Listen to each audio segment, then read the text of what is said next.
সেনাবাহিনীর চৌকস ও মেধাবী অফিসার আবদুল্লাহিল আমান Azmi brigadier general পদে থাকা অবস্থায় বরখাস্ত হন আওয়ামী লীগ সরকারের রোশানলে। 2016 সালের 23 আগস্ট গুম করা হয় তাকে।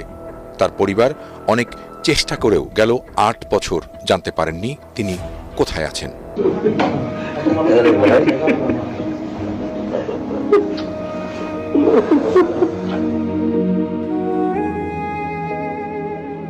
গোয়েন্দাদের সেই আয়নাঘরে কি বীভৎস নির্যাতন সইতে হয়েছে পরিবার সদস্যদের তা নিজের মুখেই বলছিলেন আমান আজমি। প্রথমে নিয়েছিলাম আমি গরমের সময় নামাজ পড়ার জন্য, কিন্তু চোখের পানি মুছতে মুছতে মুছতে মুছতে এটা যে পরিমাণ চোখের পানি মুছছি ওই যে সেভ করা যেত একটা বড় দিঘি হইতো, দিঘি বুঝো, বিশাল বড় পুকুর। আমি শুধু নিচ্ছি এই কোরআন শরীফ নিচ্ছি,